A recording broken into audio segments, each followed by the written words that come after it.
بسم اللہ الرحمن الرحیم اعوذ باللہ من الشیطان الرجیم بسم اللہ الرحمن الرحیم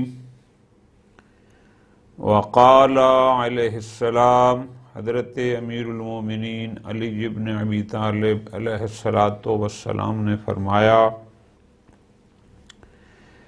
مثل الدنیا کمثل الحیۃ لین مسھا والسم الناقع فی جوفہا۔ دنیا کی مثال سانپ کی سی ہے جو چھونے میں نرم معلوم ہوتا ہے مگر اس کے اندر زہر ہلاہل بھرا ہوتا ہے۔ یہوی الیہا الغر الجاہل، فریب خوردہ جاہل اس کی طرف کھینچتا ہے۔ وَيَحْذُرُهَا ذُو اللُّبِّ الْعَاقِلِ، ہوش مند اور دانا اس سے بچ کر رہتا ہے۔ حیّہ سانپ کو کہتے ہیں، لین نرم نازک، سم زہر، الناقع بمعنی القاتل یعنی جس کو ہم کہتے ہیں زہر قاتل۔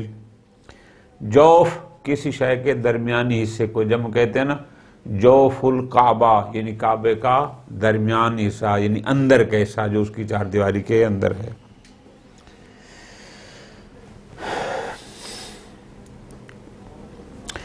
فرماتے ہیں مثل الدنیا، اس دنیا کی مثال کا مثل الحیۃ، سانپ کی سی ہے۔ امیر کائنات دنیا کو سانپ کے ساتھ مثال دے رہے ہیں۔ سانپ کی طرح ہے، کیسے؟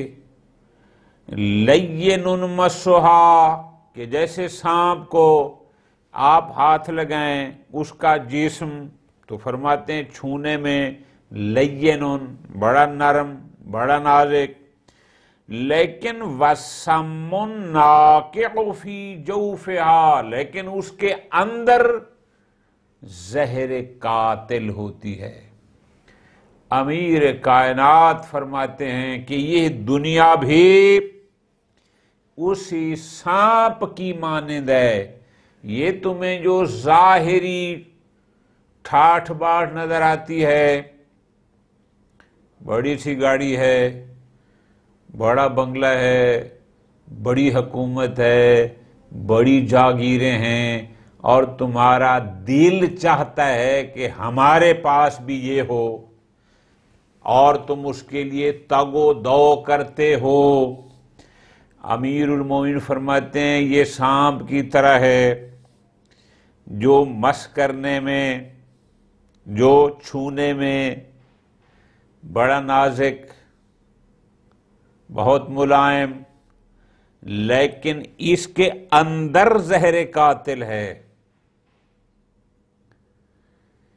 دنیا دیکھنے میں بہت پیاری لگتی ہے، دنیا دیکھنے میں بڑی ملائم ہے، دنیا دیکھنے میں دل کرتا ہے کہ بس یہ ہمارے پاس آ جائے، لیکن فرماتے ہیں جیسے سانپ کے اندر زہر قاتل ہوتا ہے اور وہ دنیاوی لحاظ سے انسان کو اس زندگی کے لحاظ سے وہ مار بھی دیتا ہے، یہ دنیا بھی اندرونی لحاظ سے انسان کو روحانی طور پر مار دیتی ہے۔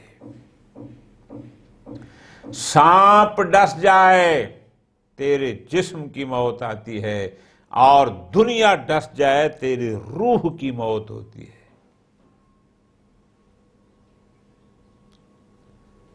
سانپ کے ڈسنے کی تکلیف محدود وقت کے لیے ہوتی ہے، لیکن دنیا جب تمہیں روحانی طور پر ڈس لے اس کی تکلیف بہت دیر تک رہتی ہے۔ فرماتے ہیں اس کا چھونا لین مسھا یعنی مس کرنا، چھونا بہت نرم ملائم محسوس ہوتا ہے۔ وَالسَّمُّ النَّاقِعُ، لیکن زہر قاتل فی جوفہا، اس کے اندر ہے۔ یہوی الیہا الغیر، یہوی ہوا یہوی، اس کی طرف مائل ہونا یا اس کا طالب ہونا، اس کی طرف کھینچنا، یہ سارے معنی اس کے ہیں۔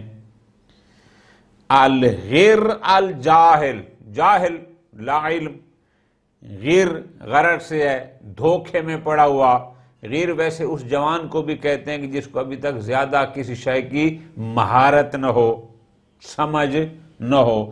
امیر کائنات فرماتے ہیں یہوی الیہا، اس دنیا کی طرف کھنچتا ہے، اس دنیا کو طلب کرتا ہے۔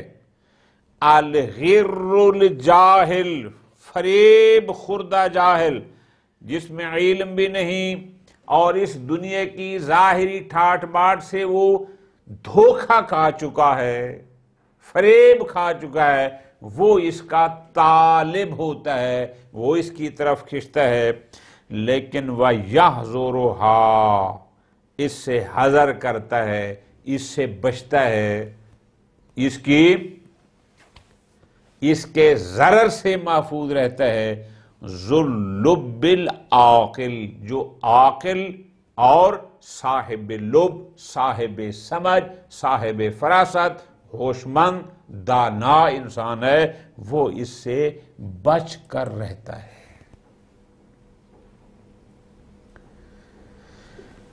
سانپ سامنے پڑاؤ، ایک نابینا ہو اور ایک بینا ہو، بینا بندہ ہمیشہ سائیڈ سے گزر جاتا ہے، اس کے قریب نہیں جائے گا، لیکن جو نابینا ہے اس کو کچھ نظر ہی نہیں آ رہا، وہ اس پر جا کر گرتا ہے۔ فرماتے ہیں دنیا بھی ایسی ہے، جو عقل کا اندھا ہوگا وہ اس کا دل دادا ہوگا، وہ اس کا طالب ہوگا، لیکن جو عقل کا اندھا نہیں ہے، جس کے اندر بصیرت ہے، وہ اس سے بچ کر نکل جاتا ہے۔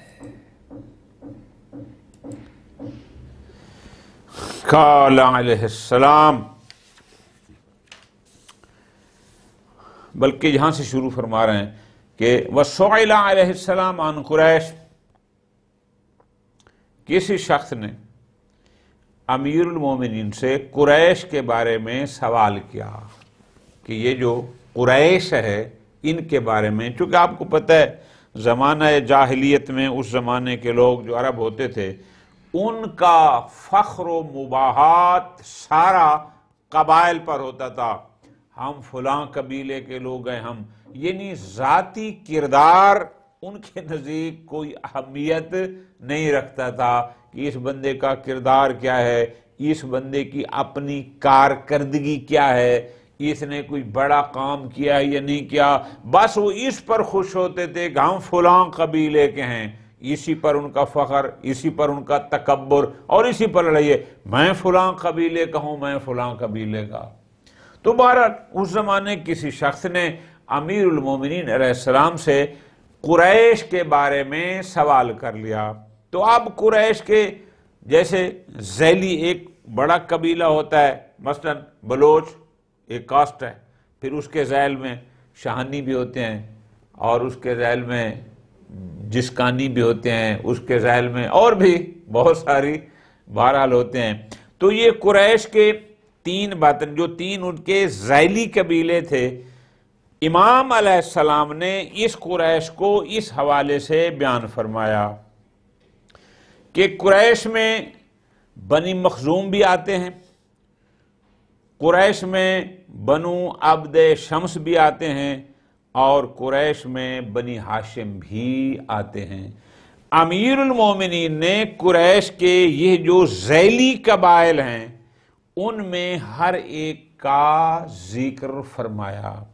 بہت آسان سی بات ہے، بہرحال سے فرماتے ہیں اما بنو مخزوم، جہاں تک قریش میں سے قبیلہ بنی مخزوم کا تعلق ہے کہ یہ لوگ فریحانۃ قریش، قریش کا مہکتا ہوا پھول ہے۔ ریحانہ ہر اس پھول کو کہتے ہیں جس کی بو اچھی ہو، جس کو ہم کہتے ہیں کہ جو خوشبودار ہو۔ فریحانۃ قریش،